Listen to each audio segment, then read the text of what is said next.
Selamat siang semua. Hari ini lanjut materinya ya kemarin.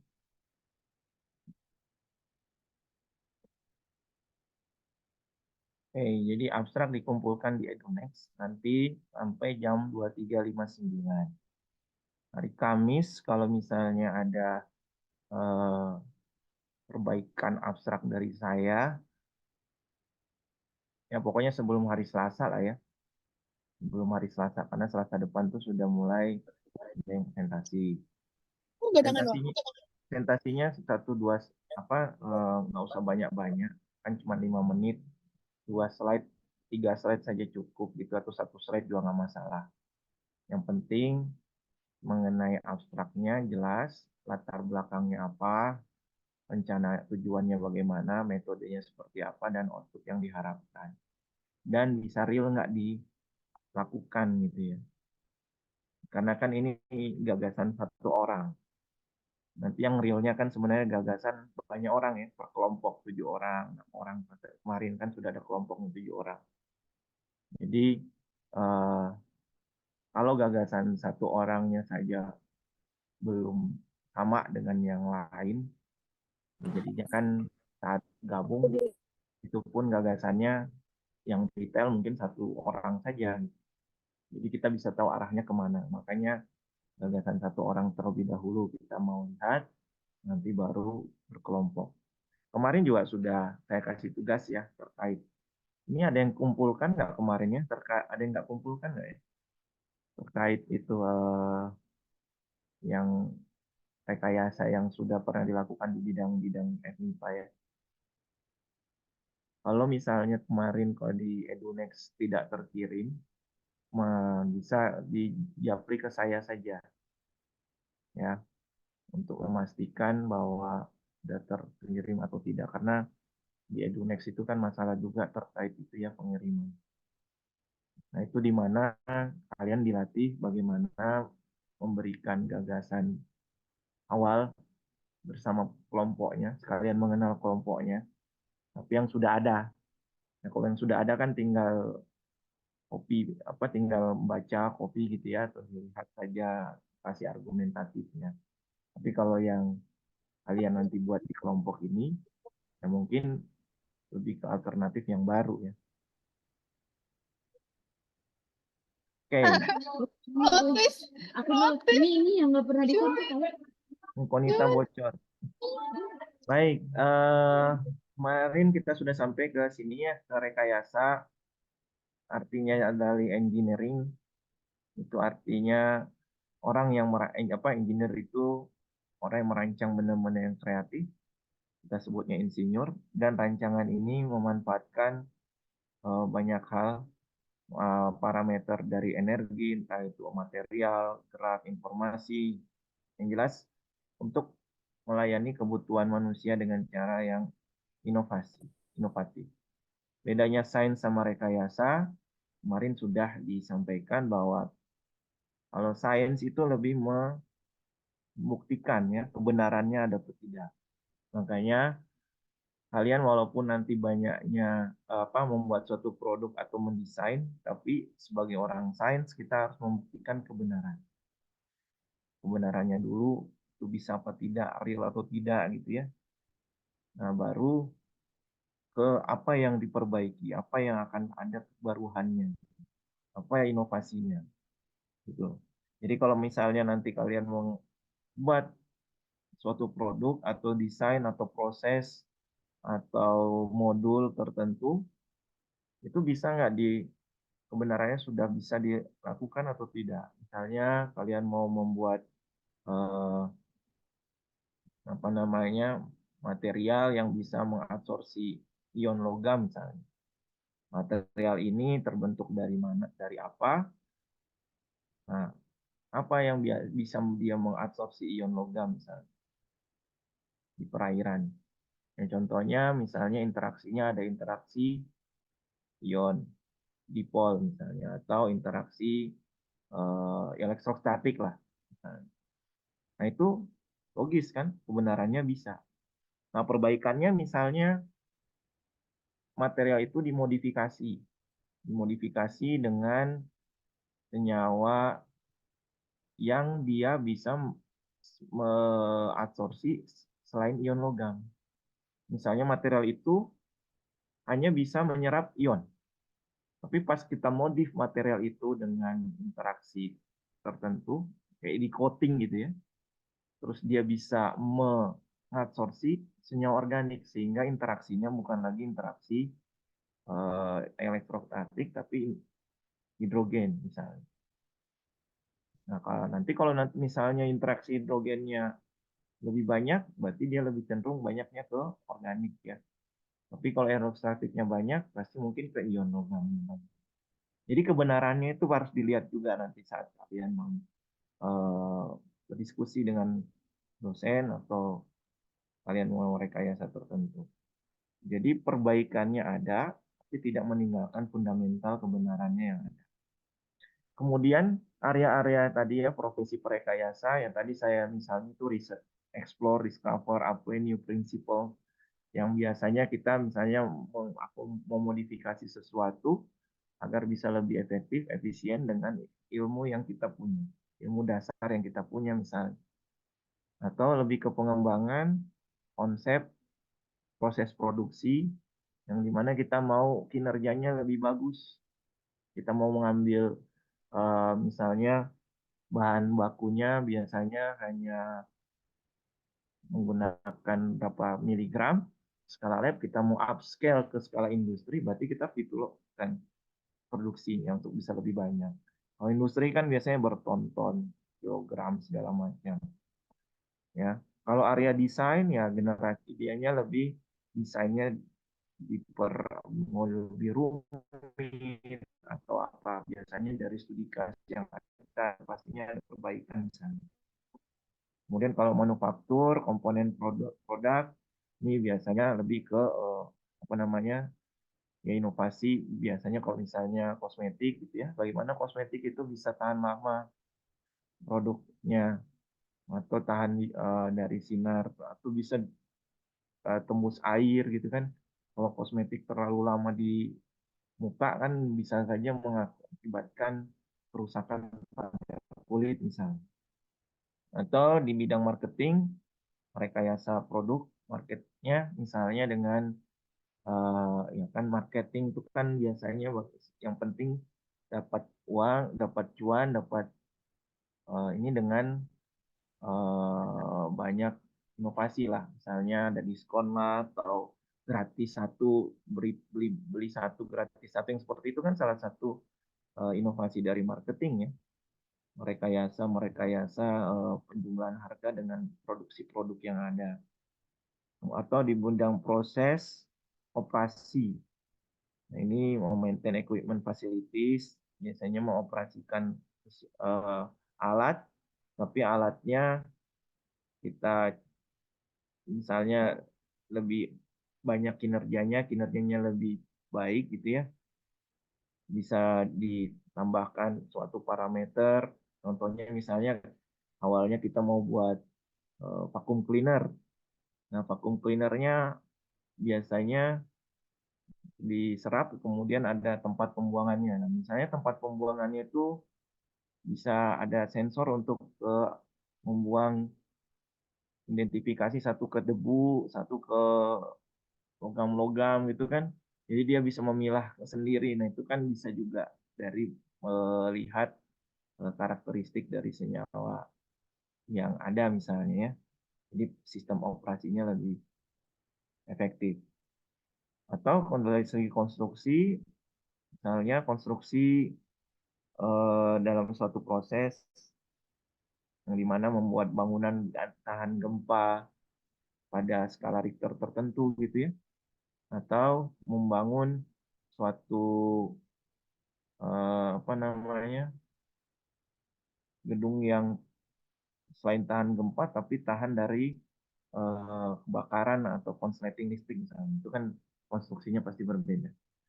Kalau dari segi manajemen biasanya kita melihat dari segi manajemen alurnya ya, alur manajemennya. Namanya yuk manajemen kan mengatur, jadi mengatur misalnya kamu bangun pagi, kemudian langsung makan atau kemana gitu ya. Mungkin ganti alurnya apa dulu gitu. Jadi lebih ke prioritas ya, equipment lah, dan SDM juga biasanya kita dari rekayasanya untuk bisa mengefektifkan kinerja dari DM tersebut. Edukasi juga bisa.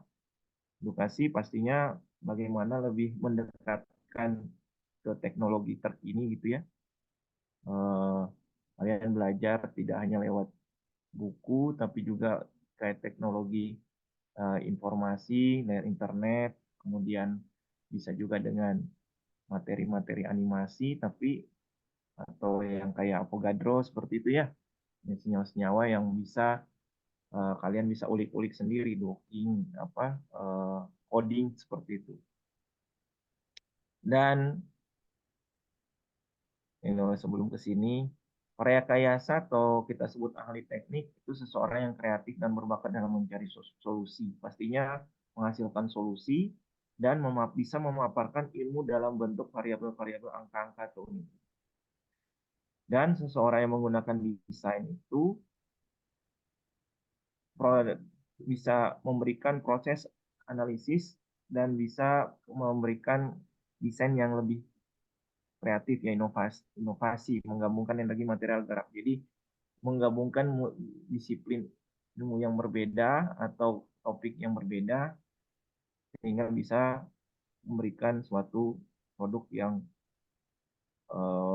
multifungsi ya, bisa juga berfungsi lebih efisien dari menggabungkan beberapa parameter yang diajarkan ya di misalnya bidang sains atau bidang teknik yang lain dari beberapa parameter yang ada.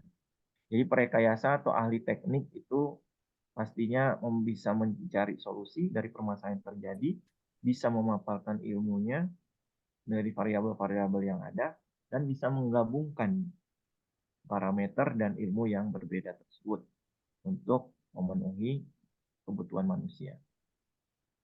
Nah, kalau kita lihat di sini, scientific process itu lebih banyak tadi memaparkan pertanyaan, kemudian mengkonstruksi dan menghipotesa. Jadi kalau ke scientific kan kemarin sudah saya sampaikan ya, ada scientific process, ada engineering process. Kalau scientific process banyaknya menaparkan pertanyaan, baik latar belakangnya bagaimana, hipotesanya bagaimana, kemudian sudah melakukan tes eksperimen tertentu. Nah, ini nanti kalau kalian mau membuat produk ya, apakah sudah ada latar belakangnya sebelumnya? Apakah kalian sudah punya hipotesa terkait perancangan produk tersebut, gitu ya, mendesain produk tersebut. Kemudian apakah sudah ada eksperimennya, tes eksperimen terhadap produk atau rancangan desain yang kalian sudah lakukan. Nah, kemudian prosedur itu apakah bisa bekerja atau tidak? Pastinya kan ada trial dan error ya. Ya kalau tidak, troubleshootingnya apa? Nah ini juga kita akan nilai apakah prosedur atau desain tersebut atau produk yang dihasilkan uh, bisa bekerja atau tidak. Kalau iya, bagaimana cara mengambil kesimpulannya, hasilnya seperti apa? Contoh yang sederhana misalnya, eh, tadi, bagaimana kita bisa membuat suatu sensor, misalnya sensor analis logam tertentu, menggunakan prinsip eh, elektrokimia misalnya. Dan kalau elektrokimia kan prinsipnya ada sel volta, ada elektrolisis ya. Elektrolisis kan bentuk pemisahan. Hanya prinsipnya elektrolisis. Backgroundnya sudah ada, misalnya logam-logam biasanya dipisahkan dengan prinsip elektrolisis. Hipotesanya, logam-logam yang menggunakan suatu elektroda tertentu, misalnya dia bisa terpisahkan, ada misalnya perairan gitu ya, jika kondisinya seperti ini, seperti ini, seperti ini.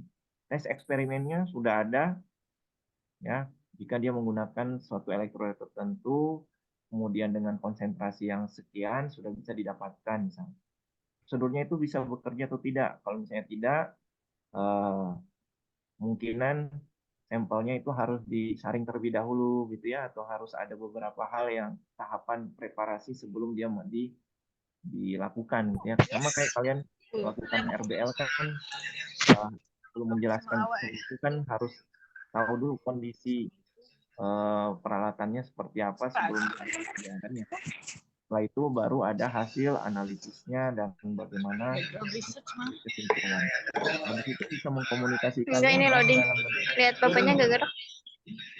bergerak ya. Nah, Ya tadi saya ngomong nggak kedengaran atau nggak nyampe? Kedengeran, Pak. Sampai video aja ya. Sampai video berat ya. Ya seperti itu. Amalia bisa di mute atau mau tanya? Oke.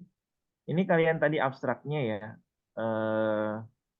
Sebenarnya kalian tuh nanti membuat abstraknya membuat produk ya, anggap kalian membuat proposal suatu produk tersebut ya, atau perancangan tersebut. Nah nanti kalian juga akan membuat, kalau deskripsi ya, kalau tugas akhir atau riset, kalau riset itu sudah bentuknya berarti ada hasilnya kan.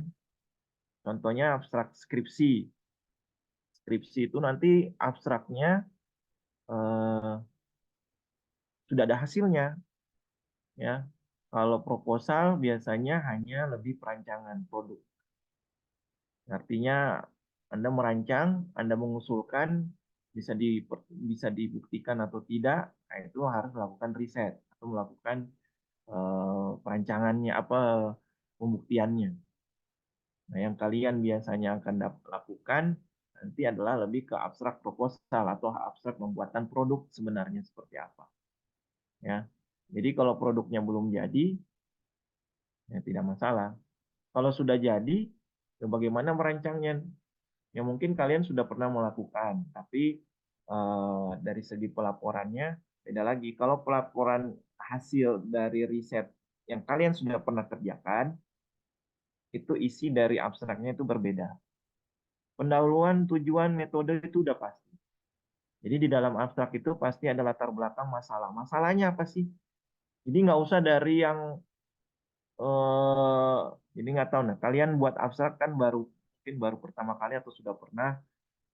Abstrak itu pendahuluannya yang jelas, tidak yang umum-umum. Langsung masalahnya apa? Misalnya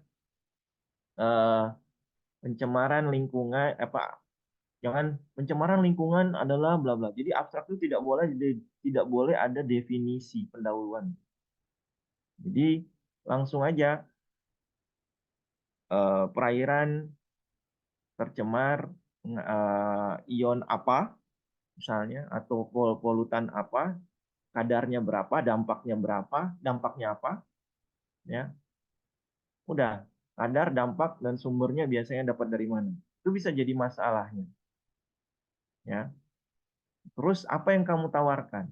Tawarkan misalnya ada penggunaan apa ya, material berbasis ini. Dan kenapa itu? Kamu bisa tambahkan di situ pendahuluan. Jadi sebenarnya pendahuluan itu 3-4 kalimat saja cukup sih. 2-3-4 kalimat aja cukup. Jadi jangan terlalu banyak. Tapi kalimatnya itu bisa jangan satu-satu, tapi bersinggungan dengan apa yang kamu tawarkan dan kenapa. Habis itu ada tujuan. Tujuannya kamu mau membuat apa. Setelah itu baru ke metodenya. Nah metodenya juga nggak usah spesifik ya. Alurnya aja, lingkupnya aja. Ini habis ini misalnya awalnya kita akan mendesain apa namanya, misalnya kalau material ya, sintesis dulu, kemudian mengkarakterisasi materialnya, habis itu menguji kinerjanya dan mengaplikasikannya ke ini gitu. Karena kalian dibatasi sampai 300 kata kan. Ini saya bilang 200-250. Kadang ada yang 250, ada yang 300.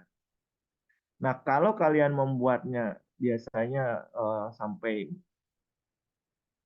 Ada misalnya sebenarnya bukan 400 saja ya, ada yang sampai 1000 kata, bahkan 2000 kata, ada. Tapi itu namanya extended abstract. Dan itu pasti tidak satu halaman. Ya, Times New Roman 12 pasti tidak satu halaman. Marginnya juga pasti berbeda. Nah, kalau extended abstract sama abstrak saja bedanya apa? Kalau extended abstract dia menjelaskan lebih detail terkait metodenya. Jadi mungkin dia banyak parameter-parameter lain ya. Nah, nanti yang kalian buat adalah cuma abstrak saja, karena produknya mungkin yang sederhana saja. Dan extended abstrak juga biasanya karena parameternya banyak, ya, biasanya ini ke extended abstrak untuk skripsi hasil. Bukan skripsi, tesis ya biasanya, atau disertasi yang hasilnya memang banyak untuk disampaikan. Biasanya kalau S1 itu abstrak saja. Kalau extended abstrak itu tujuannya sangat spesifik biasanya. Tapi jarang kalau di S1 kalian membuat extended ya. Nah, yang bedanya adalah di poin keempat, yaitu output yang diharapkan. Karena kalau proposal atau yang kalian mau rancang produk yang belum tentu masih merancang gitu ya, kan rancang mengantar rekayasa dan desain. Kalau baru merancang dan produknya belum ada, itu output yang diharapkan. Kalau skripsi itu hasilnya sudah ada. Jadi misalnya ini hasilnya nih, ini udah ada Pak hasilnya. Bagaimana caranya perancangannya hasilnya ya, seperti itu bisa terjadi. Ya tulis parameternya ini. Misalnya hasil sintesis dapatnya berapa. Kemudian hasil dari karakterisasinya baik nggak gitu ya. Kinerjanya berapa yang dibutuhkan untuk satu kali running misalnya. Itu juga. Nah, kesimpulannya pastinya dari segi apa yang kamu bisa dapatkan ya. Kesimpulannya ini bisa untuk mengadsorpsi pada sekian gram atau sekian konsentrasinya. Itu kalau kalian dari segi abstrak riset, ya, hasil riset. Kalau proposal atau pembuatan masih merancang, membuat, itu biasanya masih output yang diharapkan. Gitu ya. Tapi tinggal nanti bisa dilakukan di cara eksperimen. Jadi kemarin ada yang nanya, Pak, produknya harus buat eksperimen nih Pak, gimana nih Pak? Nggak usah, produknya masih merancang saja. Apa? Atau kalau misalnya ya kayak mengusulkan kan, jadi belum tentu ada hasilnya nggak masalah. Nanti bisa dipakai untuk eksperimen proposalnya misalnya, itu nggak itu lebih bagus ya, karena di sini kalian lebih ke bagaimana membuat gagasan, mengaitkannya dari yang kebenaran, dari yang science ke engineering, seperti itu. Oke, terakhir mungkin saya tutup dari sini ya. Ini ada seorang insinyur namanya Isaac Asimov. Ya, dia bilang bahwa science can amuse and fascinate us all, but it is engineering that change the world. Jadi, belajar sains itu sebenarnya sangat membuat kita ambisi ya untuk kita untuk semua hal. Tapi yang dapat bisa merekayasa yaitu dengan menggunakan ya engineering untuk bisa merubah dunia itu ya harus diaplikasikan dalam bentuk rekayasa atau merancang proses peralatan tertentu. Nah, insinyur ya itu pasti harus menguji pekerjaannya dengan hati-hati. Dan eh, lulusan teknik itu bisa dapat pindah ke profesi lain seperti kedokteran, hukum, dan bisnis. Karena dia bisa merekayasa terkait bidang-bidang tertentu.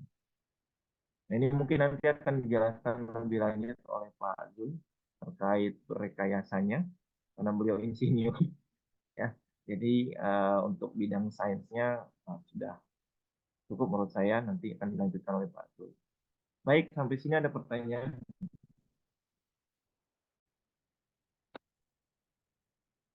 Ini yang 65 orang 64 orang yang hadir. Yang lainnya kemana?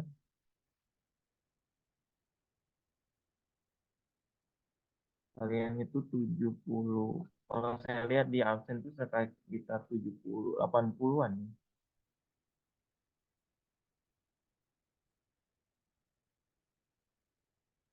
Oke, sampai sini ada pertanyaan mengenai abstrak dan mengenai yang tadi saya sampaikan.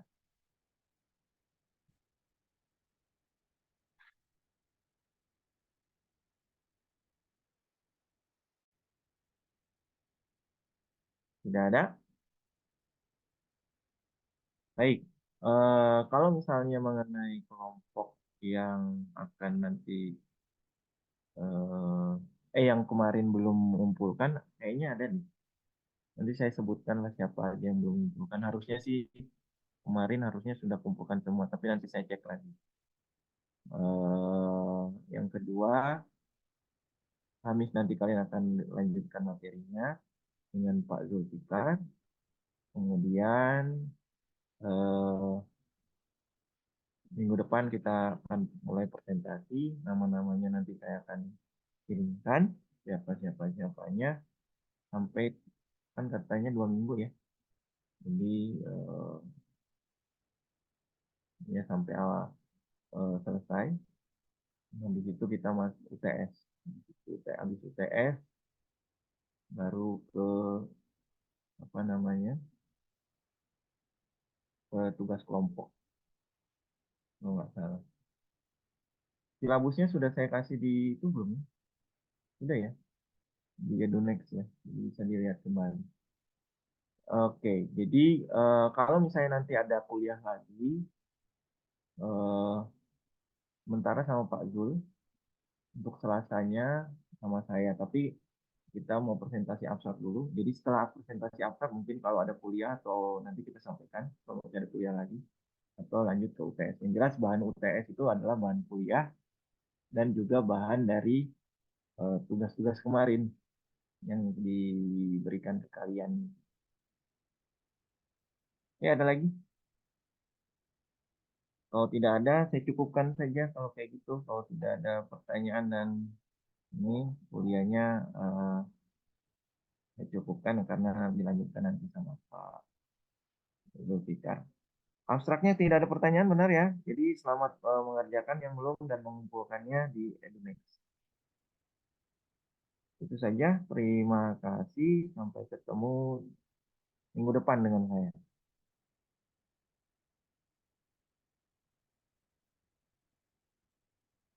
Terima kasih, Pak.